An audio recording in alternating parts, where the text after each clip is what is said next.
Good afternoon. Welcome to Flutter Talk episode number 1. Today, we are going to interview a teen survivor of domestic violence. Welcome to Flutter Talk, where we share stories of strength, resilience, and hope. Today, we're joined by a brave young woman who's experienced and witnessed the harsh realities of domestic violence.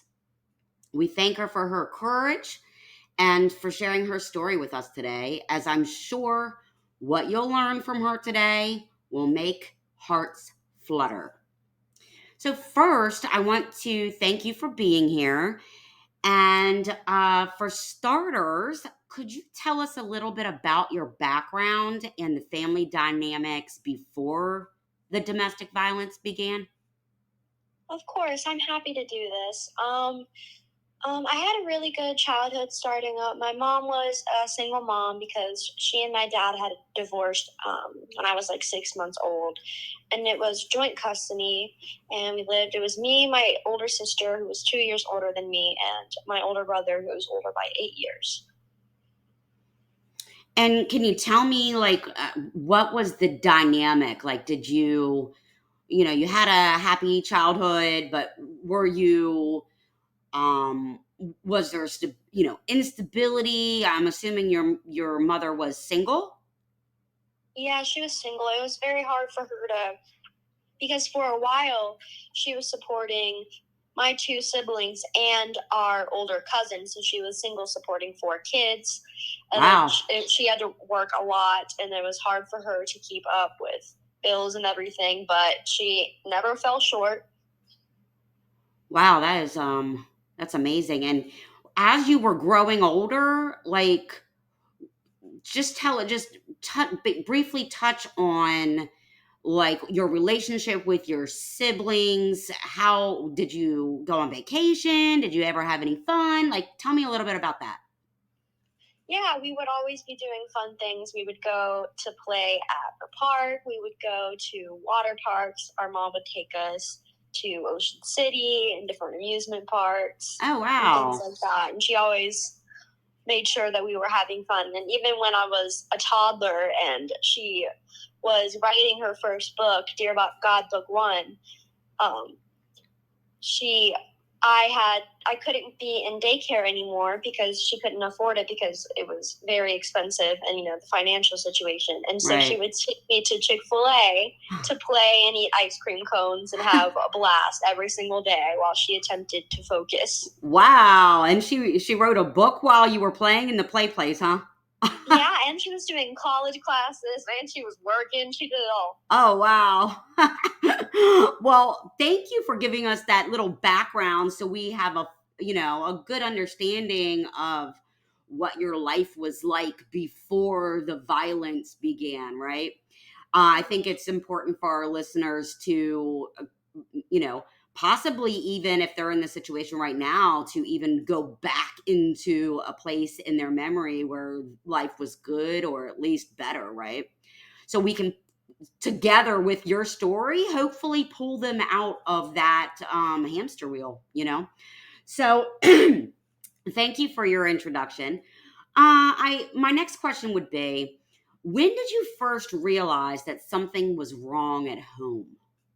Could you describe that those initial signs or incidences that you witnessed of domestic violence? Well, I was quite young. When my mom first got with him, I had just turned 8, I believe. And so my memory from back then is pretty foggy, but I started noticing the things weren't very normal when I would hear a lot of arguing, when I would hear really foul words that no 8-year-old should hear be screamed at her mother. Right. And then eventually I started to kind of put the pieces together when my mom I began to notice that she was kind of walking on eggshells and she had very nervous energy. Ooh. And she was consistently trying to kind of keep us out of the loop so we didn't really realize the harshness of what was happening. And for a while it worked. Right. And when you say for a while it worked, I'm going to just go on a limb here and you're a very, very smart young girl. And I can tell already that even though you said you were 8, Yep. I can already tell that you were most likely in a, like, I guess I'm trying to say you were probably experiencing these, like, questions about your own reality, like, how did the dynamic and the vibration of your home change so drastically? Am I right about that? Yeah, absolutely. Wow. Okay. And then did you notice any changes in the behavior with your siblings? Um, well, I noticed that my older brother, who was the oldest child at the time and was a teenager who was kind of more logically aware than us girls at the time, when he and my mom started fighting more, and eventually he had to get kicked out, and I knew that I was kind of from the abuser's doing and manipulation. Wow. So he was already, this perpetrator was already interfering. I'm going to say that a mother's bond with her son is literally unbreakable, okay? And to see her have to kick her son out to to uh, to the betterment of the situation for the other siblings in the home, it is undoubtedly in my mind that she was the perpetrator's intent was to isolate your Absolutely. mother away from anybody that would protect her. More often than not, in situations like these, the narcissistic perpetrator will do everything in their power to kind of slither their way through the victims like a snake and slowly isolate them from anyone who would come to their defense. That is absolutely correct. Wow, you are super, super intelligent. I have got to say, that wow. Okay, so my next question would be, as a teenager, how did witnessing this violence, whatever she couldn't protect you from, I guess, affect your mental state? Did you notice any changes in your thoughts, your behavior, or even your school, your academics, your performances in school? Well, I was always a very good straight A student, and that never really changed. But in my behaviors, this was the time of my life where I kind of started being more like super fixated on like my phone and technology. So what I would do a lot of times is I would distract myself by binge watching TV shows or playing games on my phone and watching YouTube, like anything I could do to kind of like make me feel like I'm somewhere else. Right. And did that by any means like make you feel that you were disconnected from your mother? No, what it really made me feel is it made me kind of have a very warped and negative feeling and issues towards just the male gender in general. Oh wow, okay. So it pre-built or programmed sort of a gender stereotype in your fabric. Is Yeah, that safe to say is true? yeah, Okay. Okay. And fast forward, we'll go into, the dynamics of, how it progressed and how your mother got you guys out of that situation. But fast forward to today, when you're looking back on that, does it make you realize that it, that programming, that subconscious programming about the gender stereotype is not the truth? Or do you still find yourself experiencing trust issues with that gender? when it comes to actually when I met the boyfriend that I have now, he actually completely I met him at a time in my life when I was still it was about 5 years after the events of the abuse, and he helped to completely shift my perspective on that and realize that it's really not all men that are bad. Oh, that's wonderful. He seems like he would be a blessing to you and to every teenage girl that has ever gone through anything like this. So that's wonderful. So I guess the next thing I want to say, or ask, I should say, is can you share more about the emotional toll this took on you? Like, how did it affect your feelings of safety and trust and your ability to make or keep friends? Well, in the situation, we were moving around a lot, and I guess I kind of developed kind of like trust issues to where I felt like I had to be overly in defense of the people that I love. So my Like you kind of mom, my felt like sister, everyone was going to hurt you? yeah, Okay. like I'm always like in a constant defense mindset to Right. constantly prevent any further harm to happen to me and my family. Wow. Can you share a story of when you realized, if you can remember, when it dawned on you that that's what you were doing? I don't really think that I realized it until I don't remember the moment that I realized it, but I think over time I just kind of reflecting on like how I've grown into like the person that I am today, Right. and like the people that I've met, and changing my environment. I kind of realized that the environment and the people are the problem. Right. And so I think I may have missed the I guess I just want to give a basis for the time frame that you and your family were in this situation. How long was your mother with this person, this perpetrator? They only dated for a few months, and then they bought a house together, and we moved houses, and they got married, but they were only together for like I think a little over a year to a year and a half. Okay.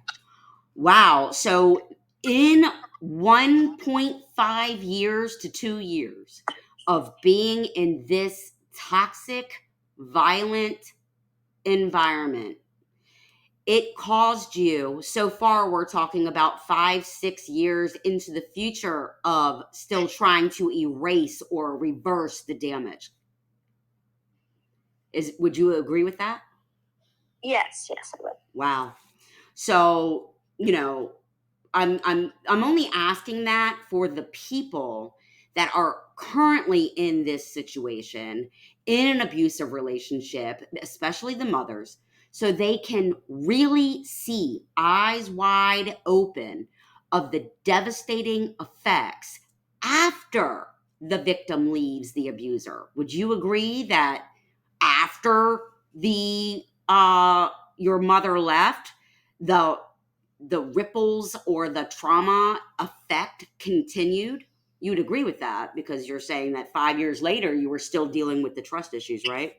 Yes, absolutely. It would always feel like kind of like if I could trust someone, or if my mom would trust someone, the rug could be ripped out from right beneath us anytime. And that also kind of has to do with the fact that not only did he physically and verbally abuse her, but he financially ruined her very successful life and business, which resulted in him slandering her and us having to move 1,000 miles away. Wow. Okay. So, thank you for clarifying that. I just wanted to make sure that the listeners got a grip on how fast this can happen. I mean, abuse doesn't discriminate, and the ripple effects and the long-term effects of even a short period of time of staying in an abusive situation has devastating effects in the future for the children and for the victim, the intimate partner, the other partner, the other half. So I just wanted to make sure that we addressed that in this episode. So thank you for that. Thank you for clarifying. Yeah, there's no timeline for abuse. A lifetime of trauma can happen within a week's worth of events. You are so correct. You are so right. And only if people knew that, and if they could realize that, I'm not sure it would change, because the trauma bonding that happens between a perpetrator and a victim happens because of such deeply ingrained childhood shadows of the victim. They really just want to save this person. That's the only reason why they even looked at them twice, Right. And it doesn't matter male or female. We're not talking genders here. Intimate partner violence happens to all, both genders. So everybody, it doesn't discriminate. So anyway, moving along, I wanted to briefly ask you, how did the violence impact your relationship with your family members, both, your immediate family, your extended family? You said that you had a cousin, you had a brother. How did the violence itself impact your family members and your relationships with them? Well, with my family members, it created a lot of issues with my mom and my older brother. Kind of were sort of isolated from each other. So my sister and I, we were kind of isolated from our brother. And during the events that my mom sort of realized everything that was going on, and she kind of got us out of that situation, it was also when she was realizing the cycle of abuse and the issues with her relationships with her father too. So that was another relationship that became more distant. Wow, that's incredible. So when she kind of awakened to the fact that she was on a cycle to have attracted her perpetrator in the first place, when she was going through that, she also recognized where it started in her own family, in her own childhood. Is that what you're telling me? Yes, and it's absolutely necessary in the healing process with any victim to kind of reflect on for what reasons within themselves that they would allow this to happen to themselves and trust this person and do this to begin with. And they kind of have to do that in order to not blame themselves for it. Wow. Yeah, you're right. I believe I walked into a therapist's office, and after, an incident, and I had only seen her one time. And the first, I don't know, like first out of the first three questions, the third question was, I'm more interested in finding out why you dated this person in the first place. And I was like, whoa, I was taken back by, wow, she's got a point. Why did I date him? So you're right. You're absolutely right. It's right out of a therapist's mouth.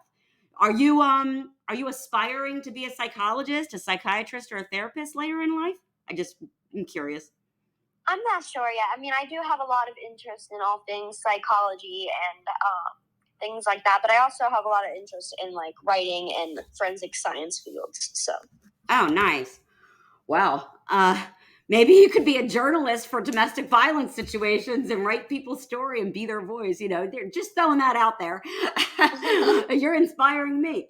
Okay, so were there any specific events that you can remember, or I should say turning points, that were particularly difficult for you over, not only during this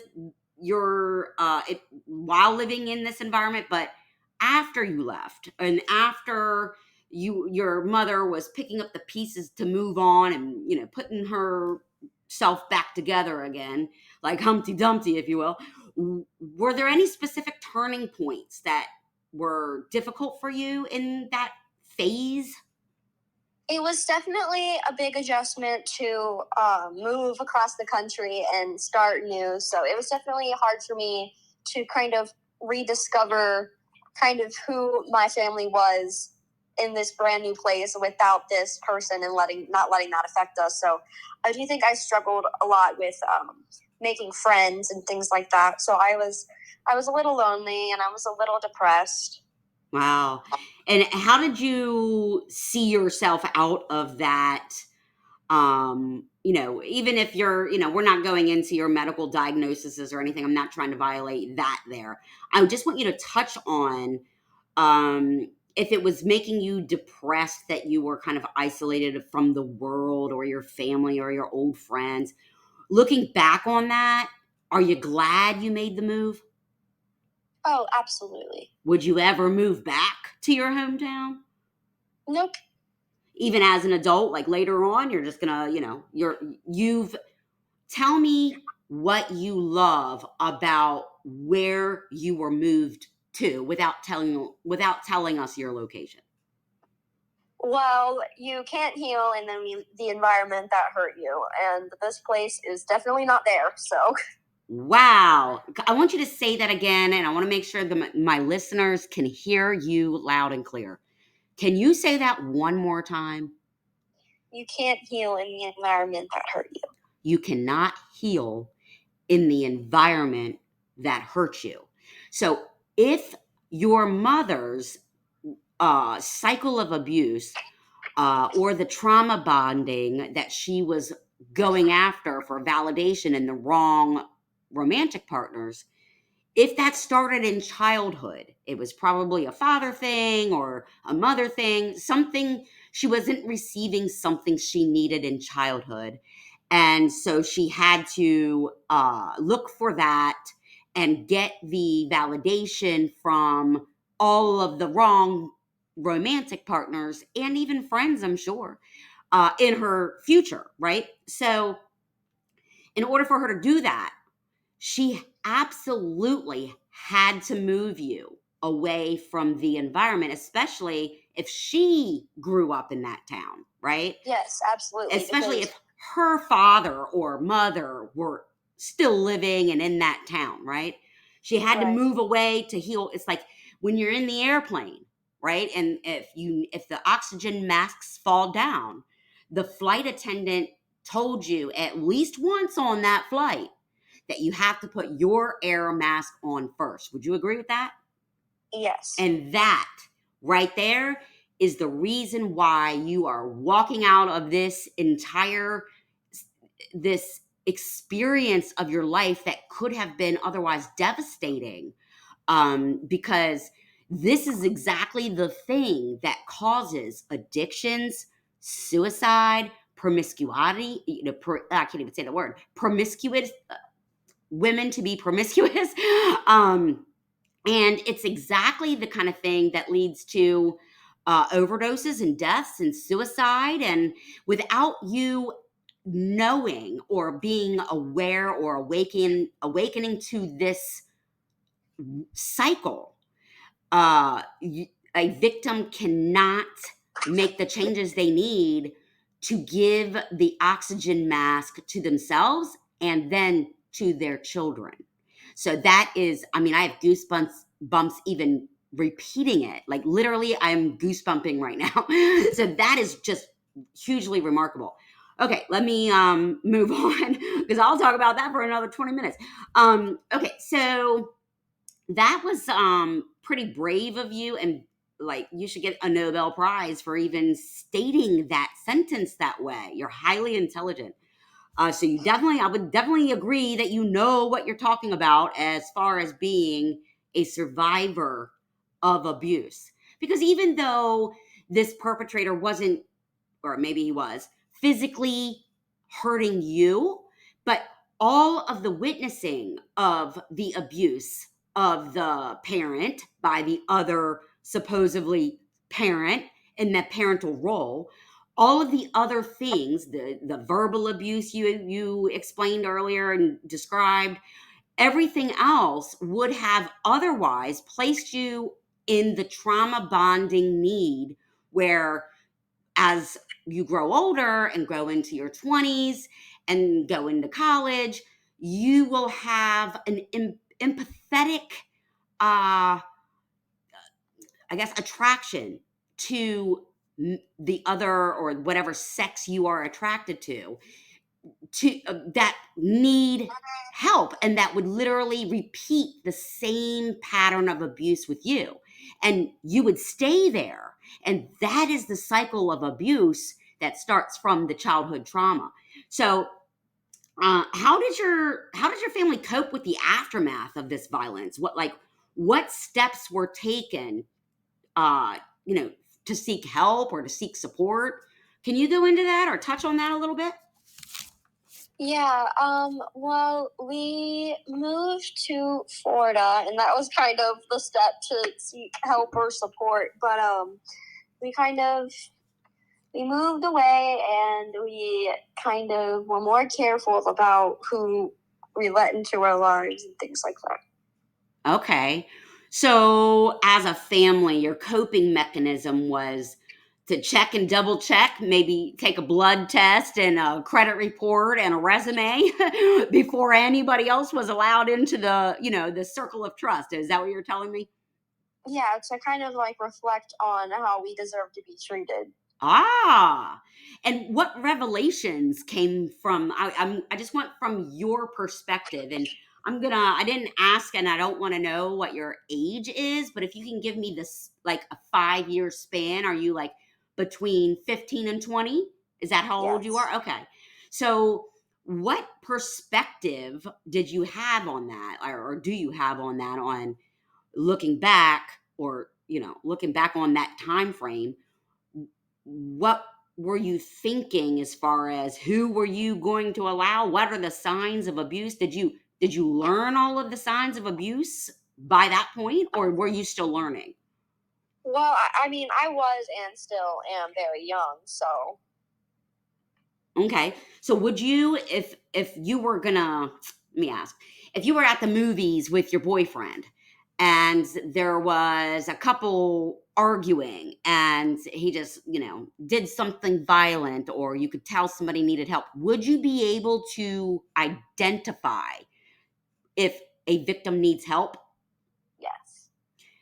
Okay. So that that experience and that the ability to identify the signs of abuse.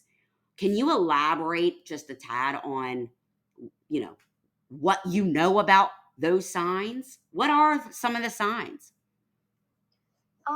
Definitely what I touched on earlier to begin with, kind of beginning to isolate the victim from their family and friends, people who care about them. The perpetrator will often be very selfish with that person, and they think that if they isolate them, then they will have more opportunity to do harm. A lot of times, controlling behaviors, like not allowing them to go out with their friends or dictating what they wear, or just overall like degrading way of talking to them. Wow. Wow.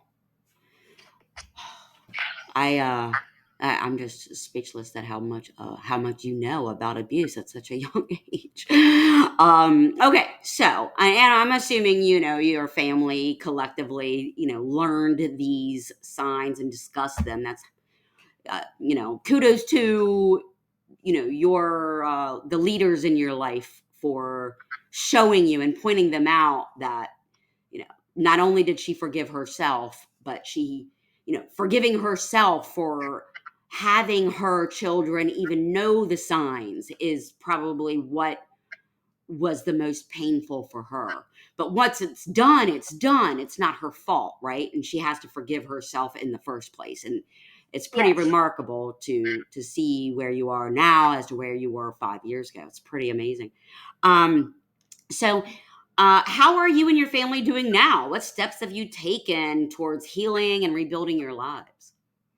Well, we definitely have put way more priority into just being overall way more open with each other. I mean, the healing from that situation had honestly, like growing up, it made my family stronger and more closer than we ever been. I We've ever imagine been. so.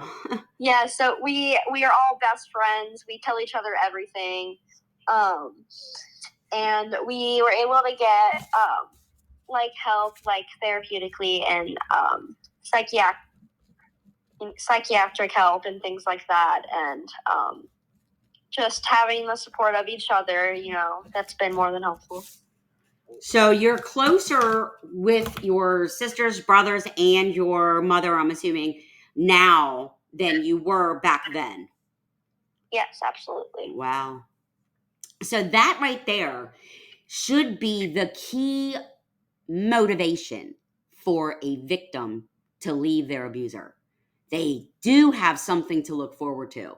But that guilt of recognizing it and admitting it, like just like with addiction, right? Admitting you made a mistake as a mother that has potentially caused harm to your children for years to come is a very, very hard pill to swallow. And just letting, for anyone out there listening, please just know that there is light at the end of the tunnel. And when I say light, I know that's sort of like, proverbial, but I want to say the light is super bright. It's super loving. It's super supportive. And the little tiny mistake that you made and then made the corrective actions, took the corrective actions to fix, guys, when you leave your abuser, will stop the ripple effect for future generations forever. You will break the cycle of abuse in your family by taking this step. The first step is all you need to take. So, what advice would you give to our listeners or other teenagers who might be in a similar situation? What should they do? What should they avoid? What should they look for? To anyone, teens or anyone who could be in a similar situation, I think it's always, the main thing in my opinion is it's always important to remember is how someone treats you reflects them, not you. It doesn't mean that you deserve it. It shouldn't. The most important takeaway for me is how you're treated isn't how you should be treated and things like that. And it's important to know that you have control over who you allow into your life, and you should really avoid people who, it's always important to avoid people who make you feel any less happy or any less comfortable or any less safe. Yeah, because they deserve to feel happy. They deserve to feel safe. They deserve to feel comfortable in their environment at all times. It doesn't matter what environment, where they are, whose car they're in, whether it's school, work. It does not, if they're at a party, if they're in a field, it doesn't even matter. They are worthy of feeling safe, regardless of where they are or who they're with. I would also like to say that it's also important for them to know that they have the power to change their situation. They don't just have to accept what's going on and just, because that will just enable the behavior, and further generations make them, maybe their kids even allow the same things to happen to them, and so on and so forth. So it's important to break the cycle then, and know that take it as a learning experience for the future. And just think, if you saw someone else being treated that way, would you think it was okay? Right. And, I want to just circle back on two things. First, you had mentioned that your relationship with your sister and your mother are closer now. You said you tell each other everything. And would you agree that that open communication now is a result of like your mother realizing that keeping the secrets of the abuse from you was causing more psychological harm than if she would have just told you her husband beat her up last night? I mean, would the secret alone is enabling the abuser to continue to do it? Would you agree with that? Yes. Can you repeat the beginning of the question? You kind of went on a little tangent. Well, I just wanted to just circle back on two things. The first one, I haven't gone over the second one yet, but the first one, would you agree that your improvement of your relationship with your siblings and your mother, that you now tell each other everything? Would you agree that the reason why your communication is more open door policy or open with each other now is because your mother sort of realized that keeping the secret of abuse from you was not only teaching her children that lying about it is okay, brushing it under the rug was okay, and not talking to you about it and keeping it a secret from you was sort of teaching you that secrets were okay. And that in itself exasperates the abuse. Like, if I'm just going to say this. My answer. Yeah. I just wanted you to say yes, you agree, or. Well, I mean, I was going to answer, say more if that's okay. Yeah, sure. Actually, never mind. Let's just move on. All right. Sorry about that. That's okay. So the other part I wanted to circle back on was the isolation part of it. When you see signs of abuse and you identify it now, like maybe one of your friends or one of your friends' mothers or even a sibling, when you see the abuse now and do you immediately recognize when your loved one is or their perpetrator is potentially attempting to isolate them? Do you recognize it right away? Yes. You do? Mm-hmm. Wow, okay. So that's pretty remarkable that you were able to take it from where it was to where it is today. So I have just one more question, and then I'm going to ask you if you want to add anything. Um, when it comes to your friends at school, in high school, what do you when you are you open and do you freely express giving advice to other teenagers who might be in the similar situation? Would you would just walk right up to them, like there's bullying, right? And then there's bystanders of bullying, and then there's the person that runs up on the situation and defends the victim, right? So there's always three sides to a story. When you when you notice that one of your friends, or even if you don't know them, somebody in school is in a similar situation, how would you approach that person to say, are you in trouble? If you want somebody to talk to, like, what do you say? What do you say to that person?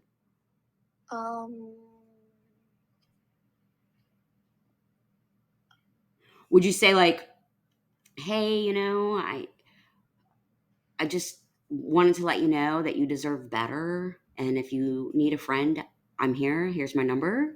Well, it's kind of a tricky situation because it's not really advisable to just kind of walk up to someone and just kind of insert yourself in their business and their life. And it's more often than not, it'll just cause kind of more harm than good, and they'll kind of get defensive about it. So what I would do is probably just take more time to assess the situation and actually gain the trust of the person first before being kind of up in their business about it.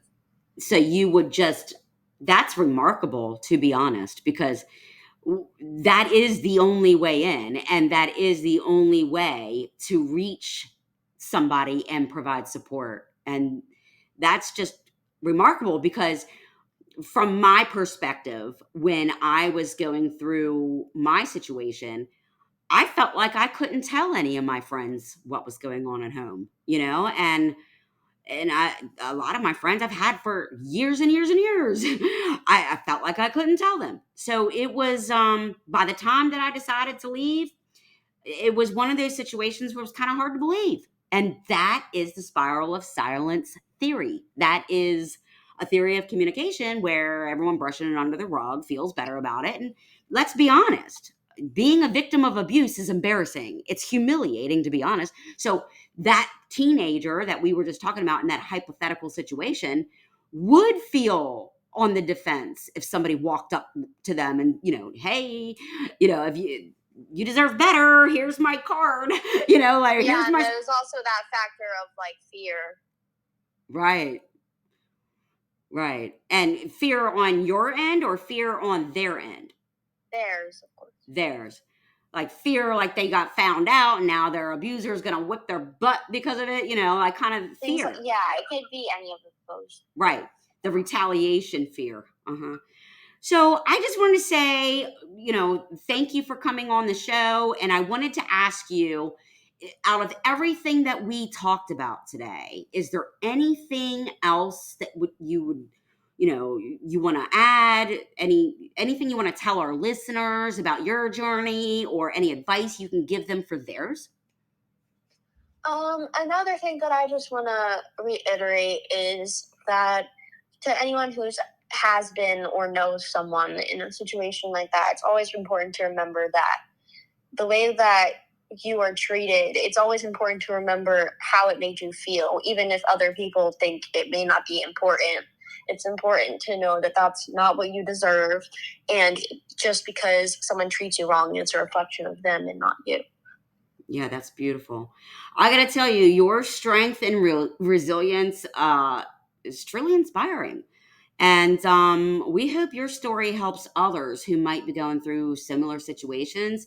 Either, even if it was in the past, maybe your story and your being on here with us today will help them see that their trauma doesn't have to stay with them forever. They can walk right out of it and do the work from, healing their shadows and their childhood wounds, and do the work, and do the work as a family, which is more important. If they have children, do the work as a family. And doing it as a family will literally tie the knot on your bonds together. So thank you very much for sharing your story with us today. And to our listeners, thank you for tuning in to Flutter Talk. And remember, help is always available. No one should have to face domestic violence alone. Stay strong, and we'll see you in the next episode.